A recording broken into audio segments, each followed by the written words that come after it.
The silent beginning. The woman walked slowly through the silent city, her steps echoing between tall, broken buildings. She held the small hand of the child tightly, as if letting go would mean losing everything. Around them, the world looked dead.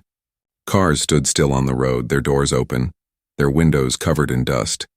Shops were dark, signs broken, glass shattered on the ground.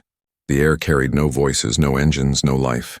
It was hard to believe that only some years ago these streets were full of people. Families laughed, workers rushed, children played. But now the woman and the child were the only two who seemed to remain. She kept walking, never stopping too long, always scanning the corners and rooftops. Not because she feared people. People were gone. She feared what had replaced them. The child, no older than 6, held a small toy in his other hand. A simple wooden figure worn out, its paint scratched away. He did not cry, he did not speak much. He just followed the woman's steps, always close, always silent. His eyes, however, were different from other children's. They were wide, alert, almost too aware of the world around them. Sometimes the woman caught him staring at the empty streets as if he could see things she could not. The city itself felt alive in a strange way. The wind whistled through broken windows, doors creaked with no one to open them, and shadows stretched unnaturally long when the clouds moved away from the sun. The silence was not peaceful. It was heavy, pressing on her chest, reminding her that something had happened, something that had ended the world she once knew. She remembered little of that day. There had been a sound, not like thunder, not like an explosion, but something deeper, something that seemed to come from everywhere at once. Then a flash of light, and then silence. When she woke, most of the world was gone. She had found the child soon after, wandering alone, staring at the sky. Since then, they had been together. The woman led the child down a side street, avoiding the open square where shadows seemed to gather. She had learned that certain places carried a strange weight, a feeling that eyes were watching. She never stayed near them. Survival meant moving forward, keeping to the edges, and listening to her instincts. At times she wondered if she was truly the last adult left. Sometimes she thought she saw movement far away, shapes crossing the horizon, figures watching from rooftops. But when she looked again, there was nothing. Were they real, or only her mind breaking under the endless silence? She could not be sure. The child tugged on her arm and pointed toward a tall building. Its windows were shattered, but one room still had curtains moving gently in the wind. The woman stopped. Her heart raced. Curtains meant someone had touched them recently. But she said nothing. She squeezed the child's hand and shook her head. They kept moving. Better not to risk it. As they walked further, the air grew colder. The sun hid behind thick clouds and the world seemed to darken. The woman felt the familiar knot of fear in her stomach. The silence was too perfect now. No birds, no dogs, not even the sound of leaves moving. She whispered softly, "Stay close." The child nodded, his small face calm but unreadable. They reached an old park. Rusted swings hung still, grass grew wild, and the fountain in the center was dry. For a moment, the woman allowed herself to stop. She sat on a broken bench and pulled the child close, the quiet pressed against her ears until she could hear her own heartbeat. It was then she noticed something strange. The toy in the child's hand, the small wooden figure, was glowing faintly. Only for a second, then it stopped. The woman blinked, unsure if her eyes had tricked her. She wanted to ask, but the child simply looked at her, calm as ever, as if he already knew the answer to a question she had not yet spoken. A shiver ran down her spine. She stood quickly and pulled the child up with her. She did not want to stay here any longer. The world was strange now and nothing could be trusted, not even a toy in a child's hand. They left the park, heading toward the edge of the city. The woman's eyes scanned the distance, and for a brief moment, she thought she saw a figure standing on a rooftop far behind them, watching, waiting. She blinked, and it was gone. The road ahead stretched empty, leading into forests and hills. Beyond those hills, she hoped there might be others, survivors, answers. But deep inside, she feared the truth. Perhaps there were no more survivors. Perhaps the child beside her was the only one who mattered now. As they walked away from the city, the woman whispered to herself, almost like a prayer. One woman, one child. And the moment everything changed, the child turned his head slightly as if he had heard her, though she had spoken too softly. His eyes met hers, and for the first time that day he smiled. It was not the smile of a normal child. It was calm, knowing, almost too old for his face. The woman felt her heart sink. In that moment, she realized the silence of the city was not the beginning of the end. It was the beginning of something else, something far greater and far more terrifying. Whispers of the past. The woman and the child left the silent city behind. Walking toward the hills that cut the skyline, the air smelled of rust and old smoke as if the world itself had burned and never healed. Each step felt heavy, not from the road, but from the memories pressing down on her. The woman tried not to remember, but the past always returned. The images came in flashes like broken pieces of glass, sharp and impossible to ignore. She remembered laughter once, the sound of music spilling out of windows, the hum of life. She remembered standing in a market full of noise, people pushing, children playing, food cooking on the street. And then she remembered the moment it all ended. It had not been war. There were no bombs, no armies marching. It had been something else. Something silent, yet louder than anything she had ever known. A sound that seemed to come from the earth itself. It shook her bones, rattled her mind, and then light. A white light that erased everything. When she woke, she was alone. No neighbors, no family, no voices anywhere. Just silence. And then days later, the child. As they walked now, the woman glanced at him. His small feet moved steadily over the cracked road, his toy clutched tightly in one hand. He was calm, too calm for a boy his age. He never asked for food, though she knew he must be hungry. He never cried at night, though she knew he must be afraid. Instead, he often whispered words in his sleep. Words she did not understand. Words that sounded older than any language she knew. The woman sometimes wondered if the boy had been born before the event or after it. She could not tell. He looked like any other child, but there was something in his eyes, something that made her uneasy. She had seen fear in many faces before. His face carried no fear, only knowledge. They stopped at the edge of a broken bridge. The metal rails were bent, the stone cracked, and below them the river ran dark and slow. The woman crouched and checked the water. She dipped her hand in and tasted it carefully. Bitter but drinkable, she gave the child some in a small tin cup.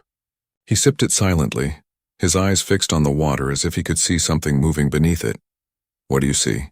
she asked, though she knew he would not answer. The boy blinked and looked away, saying nothing. The woman sighed. She stood and looked around. The forest ahead was thick, its trees tall and dark, their branches twisting like fingers. The road disappeared inside it, swallowed by shadows. She did not want to go in, but there was no other path. As they entered the woods, the silence changed. It was no longer heavy and empty. It was alive, filled with faint sounds, whispers, not of people, not of animals, but something in between. Leaves rustled when no wind blew. The ground seemed to sigh under their steps. The woman gripped the child's hand tighter, her heart beating faster. Memories returned again, clearer this time. She remembered the moment just before the event. People had felt it coming. She remembered her mother looking at the sky with wide eyes, saying, "Do you hear that? Do you feel it?" She remembered the world trembling not from fear, but as if the earth itself knew what was about to happen. She remembered voices, millions of them, screaming, whispering, calling. All at once. Then silence. In the forest, she stopped walking, her breath caught in her throat. She could hear the voices again. Not loud, not clear, but faint like echoes trapped in the trees. Whispers. The child looked up at her. His lips moved slowly. "They remember," he said softly. The woman froze. It was the first time he had spoken in hours. His voice was steady, calm, too calm. "What do you mean?" she asked, her voice trembling. The boy only looked at her, his eyes reflecting the dim light of the forest. He squeezed her hand once as if to comfort her, but his expression was unreadable. The whispers grew louder the deeper they walked. At times she thought she could hear words, her name, pieces of songs, cries of children, laughter that ended too quickly. It felt like the forest was alive with the ghosts of the past. The woman shook her head. "It's not real," she whispered to herself. "It's just my mind." But then the child spoke again. "They are not gone. They are waiting." Her skin crawled. She wanted to ask who they were, but she stopped herself. Some questions were better left unanswered. They walked until they reached a clearing where the trees opened to reveal an old playground. Rusted swings creaked in the still air. A roundabout stood tilted, half buried in the dirt. On the slide, words were carved in deep scratches. "We are still here." The woman's blood ran cold. She pulled the boy close, scanning the trees for movement. But the child did not look afraid. He stepped toward the swing, touched the cold metal, and whispered something under his breath. The whispers in the forest stopped. For one breathless moment, the world was completely silent again. Then the swing moved by itself back and forth, slowly creaking in rhythm like the heartbeat of something unseen. The woman grabbed the boy and pulled him back. Her mind screamed at her to run, but her body could not move. The whispers had returned, louder now, circling them, filling the clearing. The boy looked at her calmly, his eyes bright, his toy glowing faintly in his hand. "They remember," he said again, louder this time. "And they are watching." The woman felt her knees weaken. She knew then that the past was not gone. It was alive, whispering all around them, waiting for its moment to return. The child's secret. The woman could not sleep that night. She and the child had found shelter in the broken remains of a small farmhouse on the edge of the forest. The roof was half gone, and the walls leaned as if they were tired of standing. But it was better than being outside. She lay on the dusty floor, her eyes open, listening to the sounds of the night. The wind crept through the cracks, and the old wooden beams groaned as if they remembered better days. The child was beside her, curled up with his toy clutched tightly in his hand. His breathing was slow, calm. Too calm. The woman turned her head and studied him. His small chest rose and fell, his eyes shut. But his lips moved. He was whispering in his sleep again. The words were soft, broken, but she heard them. They were not words she understood. They were not in her language. They were not in any language she had ever heard. They sounded old, heavy, like something carried across centuries. She leaned closer, trying to catch them. They wait. They see. The door, not closed. Her body froze. She wanted to shake him awake, but she stopped herself. She did not want to hear what else might come out of his mouth. Instead, she turned her eyes to the broken window. The moon hung low, pale and strange. It seemed brighter than it used to be, almost watching her like everything else. When morning came, the child opened his eyes and sat up. He said nothing at first. He only looked at her, and in that look was something she could not name. A knowing. A wait. Finally, he spoke. "You heard them." The woman's heart jumped. "What do you mean?" "The whispers," he said simply. "They speak to me. Sometimes to you. They are not gone. They are waiting." The woman shook her head quickly. "No, that's not true. The voices are just in our minds. They are memories. Nothing more." The child tilted his head, his small fingers tracing the shape of his wooden toy. "No, they are real. They talk when the world is quiet. You do not want to hear them." "But I do." She felt a chill run through her body. She had tried to ignore the strange glow of the toy, the whispers in the trees, the child's calmness. But it was getting harder. He was not just a survivor. There was something different about him, something that made her wonder if he was even human in the same way she was. They left the farmhouse after sunrise, walking through empty fields where tall grass swayed in the cold wind. The woman tried to distract herself by focusing on the path. She told herself to think of food, water, safety, but her mind kept returning to the boy. How had he survived the moment when humanity changed? Why was he so calm in a world that made her tremble every night? Why did he never seem hungry or thirsty or tired, the way normal children should be? She remembered the first time she had seen him. Alone, standing on a street full of shadows, staring at the sky as if he were waiting for something to come down. She had thought then that he was just a lost child. But now she was not sure. At midday, they came across an old church. Its doors were broken, its roof half fallen. Inside, sunlight spilled through the cracks, cutting across rows of empty benches. The woman stopped at the entrance, but the child walked in without fear. He moved slowly down the aisle and stood before the altar. His toy glowed faintly in his hand, brighter than before. The woman's breath caught. The boy placed the toy on the altar and whispered something she could not understand. The glow spread across the wood, pulsing like a heartbeat. "Stop!" the woman cried, running forward. She grabbed the toy quickly, and the glow vanished. She stared at it, her hands shaking. It was just wood again, rough and scratched. Nothing more. The child looked at her calmly. "You should not have done that." Her voice cracked. "What are you?"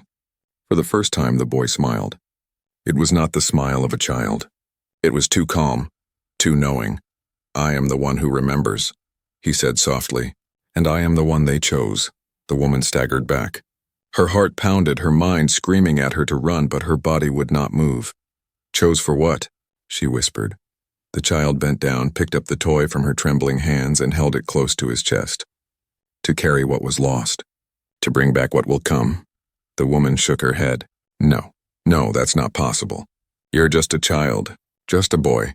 But deep inside she knew it was not true. The whispers in the forest, the glow of the toy, the words in his sleep, it all meant something. Something bigger than her, bigger than him, bigger than the world they had lost. The boy turned toward the broken window of the church. Outside, the clouds moved across the sky, dark and heavy. They are watching us now, he said softly. And soon they will return. The woman felt the ground tilt beneath her feet. She did not know if he was speaking the truth or if he was part of something far darker. But one thing she knew with certainty. This child was not ordinary. He was the secret at the heart of the silence, and whatever he was carrying inside him, it was the reason humanity had changed forever. The journey, the woman and the child left the broken church behind. The sky was gray, heavy with clouds, and the air felt colder than before. The road ahead stretched into the distance, cracked and uneven, leading toward ruined towns and places the woman did not wish to see. But there was no choice. The child walked beside her, holding his toy as always. His steps were light, steady, without fear. The woman watched him from the corner of her eye. He seemed too calm for what they faced. Too calm for a child in a world that had ended. They passed through empty fields where the grass had grown tall and wild. The wind moved it in waves like the sea, but no birds flew above, no animals ran through it. The silence of the fields made her uneasy. Even the insects seemed gone. The world looked alive, but it was not. After some hours, they reached the edge of a town. Houses stood broken, roofs caved in, windows shattered. Signs hung loosely from shops, swinging in the cold air. A bus sat rusting on the street, its seats torn, its doors open. Dust covered everything. The woman stopped and studied the town. She did not want to enter, but the boy walked forward without hesitation. She hurried to catch him. "Wait," she whispered, grabbing his arm. He looked at her with calm eyes. "They are not here now," he said softly. She froze. He spoke as if he knew, as if he could sense what she could not. She wanted to ask who they were, but the words stayed trapped in her throat. They moved into the town slowly, the woman scanning every corner, every broken window. She felt eyes on her, though she saw nothing. The boy, however, walked as if the streets belonged to him. Symbols marked the walls of some houses, circles, lines, strange shapes carved deep into the stone. The woman touched one with her fingers. It was rough, fresh. Someone had made it after the world had changed. "What do they mean?" she whispered. The boy looked at the symbol and tilted his head. "They are signs for the ones who survived. But they are not for you." Her stomach tightened. "Then who are they for?" He only looked at her, silent. They passed a school. Its doors were broken, its playground covered in weeds. On the blackboard inside, faint words were still written. "Stay calm. Stay inside, wait." The woman shivered. She could almost hear the panic that must have filled those walls.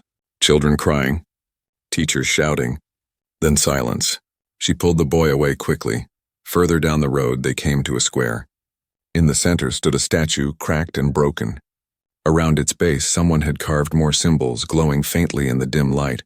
The boy stopped, his eyes fixed on the glow. His toy in his hand began to shine softly, answering the light on the statue. The woman grabbed him. "No, don't," but he pulled gently away from her grip. He stepped toward the statue, lifted his toy, and whispered words she could not understand. The glow spread wider, crawling across the stone, filling the cracks. The woman's breath caught. For a moment, the statue looked alive, its eyes shining with strange light. She pulled the boy back, shaking him. "Stop it, what are you doing?" The boy looked up at her calmly. "They left signs for me, to follow, to remember." Her heart pounded. "Who left them?" His small voice was steady. "The ones who changed." The woman staggered back. The ground beneath her seemed to tilt. She wanted to scream at him, to demand answers, but fear held her silent. As night began to fall, they left the town. The road ahead led into the hills. The woman glanced back one last time. She thought she saw movement on the rooftops, shadows shifting, shapes watching. Her throat tightened. She hurried forward, pulling the boy along. The hills were steep, covered in dark trees. The path was narrow, winding between rocks. As they climbed higher, the woman felt the air grow colder. Her breath turned white in the dim light. The boy walked without complaint, his eyes focused ahead. The woman struggled, her body tired, but she did not stop. She knew stopping was dangerous. Halfway up the hill, they reached an old stone marker. Words were carved into it, but worn with time. She brushed the surface with her hand, trying to read. The boy spoke before she could. It says the end was not the end. Her blood ran cold. She looked at him sharply. How do you know that? You can't read this. He looked at her with calm eyes. I don't read it. I remember it. Her chest tightened. She turned away quickly, refusing to look at him. When they reached the top of the hill, the woman stopped. From there, she could see the land stretching for miles. Forests, rivers, broken towns, and in the far distance, lights, not natural lights. Bright, sharp, pulsing. Her heart raced. She had not seen lights since the day everything ended. The boy's face softened. They are waiting, he whispered. The woman stared at the distant glow. She did not know if it meant hope or danger. But she knew this. The journey was leading them closer to the truth, and the truth was something she was not ready to face. The encounter. The woman and the child walked down from the hills as the night settled across the land. The sky was black, filled with heavy clouds, and the moonlight barely touched the ground. The distant lights they had seen earlier still glowed faintly, pulsing in a rhythm that made her uneasy. They followed a narrow path through a valley. The trees on both sides leaned inward, their branches twisting like arms. The silence was deep, broken only by the sound of their steps on the dry earth. The woman's hand never left the boy's shoulder. She felt the weight of something unseen watching them. At the edge of the valley stood an old road. Broken lamps lined it, some still holding shards of glass. The woman paused. Her body tensed, her instincts screaming. The boy tilted his head. Do you feel it? He asked softly. Her throat tightened. Feel what? He didn't answer. His eyes moved toward the road where shadows stretched unnaturally long. The woman's pulse quickened. She was about to pull him back when a figure appeared. It stepped from the darkness as if it had been waiting there all along. Tall, thin, wrapped in torn cloth that moved like smoke. Its face was hidden under a hood, but faint light glimmered where its eyes should be. The woman froze. Her breath caught in her chest. She wanted to run, but her legs refused to move. The figure stopped only a few feet away. Then it spoke, but not to her.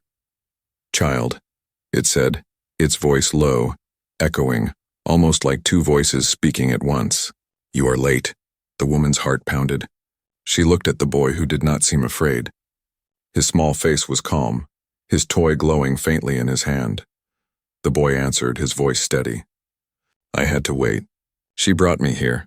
The woman's mouth went dry. She whispered, what is happening? Who are you talking to? The figure ignored her. Its glowing eyes focused only on the boy. The signs have been opened. The path is ready. But she holds you back. The boy glanced at the woman, then back at the figure. She protects me. I need her. The figure tilted its head, the torn cloth around it shifting in the cold air. Protection is not needed. You are chosen. You carry what remains of them. She does not. The woman's skin crawled. She tightened her grip on the boy's arm. Stop, don't listen to it, she whispered harshly. We don't know what it is. For the first time, the figure moved its gaze toward her. The glowing eyes burned brighter. You are noise. A shadow clinging to what has already passed. He does not belong to you. Fear rushed through her body, but she forced herself to stand tall. He is just a child, she said. And he stays with me. The figure's voice grew sharper. He is not what you think. He is memory. He is bridge. He is the moment that waits. The boy stepped forward slightly, slipping from her grasp. I know who I am, he said softly. The woman reached for him, but he didn't turn back. His toy glowed brighter, answering the figure's light. The air grew heavy, pressing against her chest, making it hard to breathe. The figure extended a long, thin hand toward the boy. Come, the time is near. The woman's panic exploded. She grabbed the boy and pulled him back with all her strength. No, you're not taking him. The figure's light flared. Shadows stretched across the ground like dark hands. The boy did not resist her pull, but he looked up at her calmly. He won't hurt me, he whispered. The woman shook her head, her voice breaking. You don't know that. The figure lowered its hand slowly. Its glowing eyes dimmed. She fears what she cannot change, it said. But you will choose soon, child, and when you do, the world will follow. Then, as silently as it had appeared, the figure stepped back into the shadows. The air seemed to fold around it, swallowing it whole. In an instant, it was gone. The woman collapsed to her knees, pulling the boy close, her body trembling. She felt the cold sweat on her skin, the weight of what had just happened. The boy rested his small hand on her shoulder. "Don't be afraid," he said gently. "They only want me to remember." She stared at him, her heart racing. "Remember what?" He looked into the dark valley where the figure had vanished. His eyes reflected the faint glow of his toy.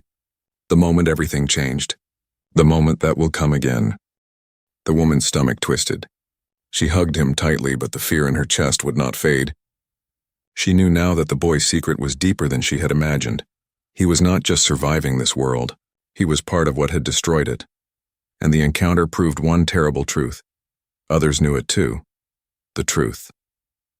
The woman and the child did not speak for a long time after the encounter. They kept walking through the night, the cold wind cutting their faces, the silence heavy between them. The woman's thoughts spun like a storm. She could not forget the figure's voice, its glowing eyes, its words. "He is not what you think. He is memory. He is bridge." She looked at the boy as he walked beside her. His toy glowed faintly in his hand, pulsing like a small heart. He seemed calm, as if nothing had happened. But she could feel the weight of something around him, something larger than both of them. At dawn, they found shelter in the ruins of an old library. Half the roof was gone, and broken books lay scattered across the floor, their pages yellowed and damp. The woman cleared a corner and sat with the boy, pulling her coat tight around them. She tried to rest, but her mind would not let her. Finally, she spoke. Her voice was low, sharp with fear. "What are you hiding from me?" The boy looked at her, his eyes clear and steady. "I am not hiding. You just do not want to hear." Her chest tightened. "Then tell me. Tell me what you are." He held up his toy, the small wooden figure. It glowed brighter, casting faint light across the dusty floor. "This is not just a toy. It is a piece of them. A piece of what was lost." The woman's heart pounded. "Who are they?" "The ones who came before. The ones who made the choice." She shook her head. "What choice?" "What happened that day? Why did the world end?" The boy's voice was calm, too calm for his small frame. It did not end. It changed. Humanity was not destroyed. Humanity was tested.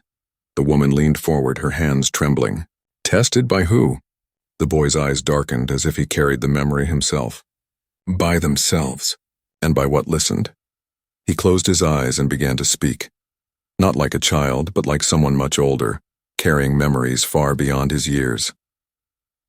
There was a moment when all of humanity reached out at once. Their voices, their thoughts, their machines, their hopes. They built towers of knowledge, filled the sky with signals, filled the earth with noise. And something heard them, something far beyond them. The woman's breath caught. She whispered, "Something." "Out there?" The boy nodded slowly. It was not a thing of flesh. It was not a thing of time. It was a watcher, waiting for a species ready to change. And when it heard humanity's voice, it answered. It gave them a choice. The woman felt cold. Her fingers dug into the dust. What choice? The boy's toy glowed brighter, almost alive in his hand. To remain as they were, small and afraid, or to step into something greater. To become more. Some resisted. Most did not even understand. But the choice was made. And in one moment, the world changed. The woman shook her head. No, that's impossible. People don't just disappear. The boy opened his eyes, calm and steady. They did not disappear. They moved. They crossed into what you cannot see. They are not gone. They are waiting, watching, whispering. You hear them sometimes. You feel them in the silence. Her throat tightened. She remembered the whispers in the forest, the voices in the night, the strange weight in the air. She had tried to believe it was only her mind, but now it sounded like truth. She stared at the boy. And you? What are you in all this? His small fingers curled around the glowing toy. I am the bridge. They chose me to carry the memory, to guide what remains, to decide what comes next. The woman's body went rigid. Fear surged through her. Why you? You're just a child, he tilted his head.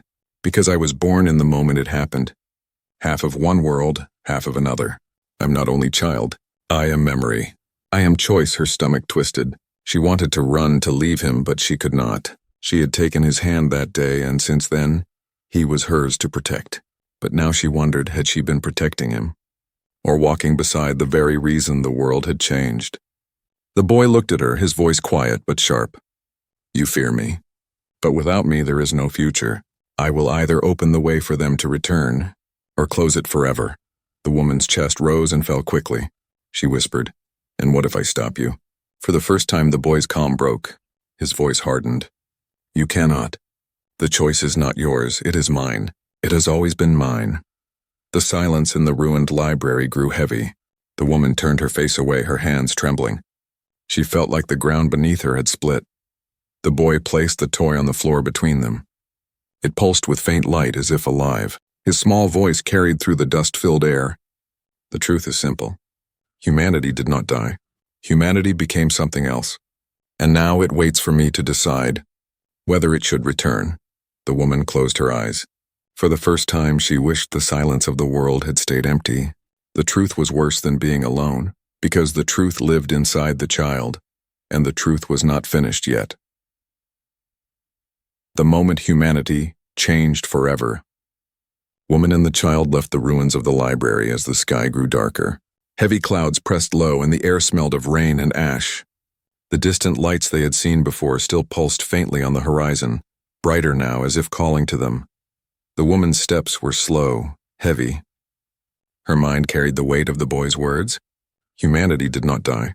Humanity changed.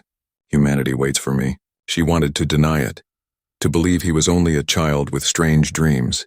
But the glow of the toy in his hand, the whispers in the forest, and the figure they had met told her otherwise.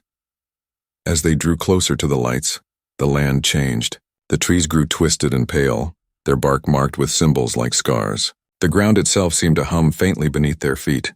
The air was thick, vibrating with a sound too low to hear yet strong enough to feel.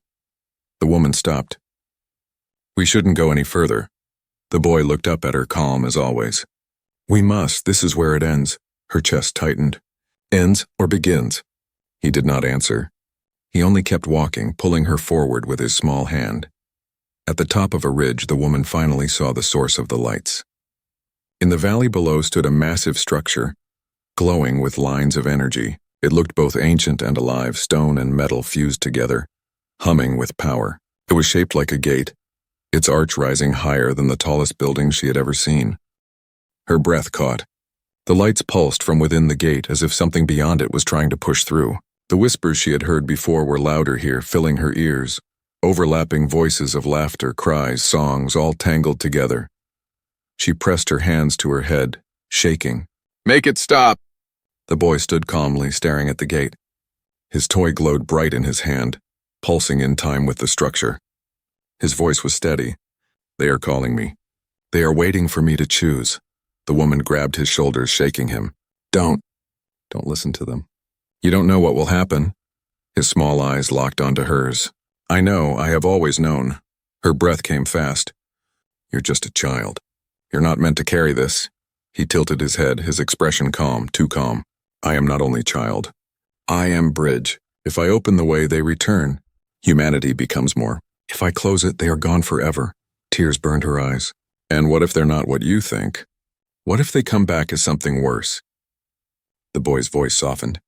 Then that is the price of choice. The ground shook beneath them. The gate pulsed brighter, its light spilling across the valley. The whispers grew louder, almost unbearable now. The woman fell to her knees, covering her ears, tears running down her face. The boy stepped forward. The toy in his hand glowed like fire. He raised it high, and the gate answered, beams of light striking out, surrounding him in a halo. His small figure stood against the storm of light, unshaken. The woman screamed, No, please, don't decide alone. The boy looked back at her one last time. His eyes were calm, but behind them was something vast, something endless. His voice carried through the roar of the gate. This was never yours to decide. It was always mine.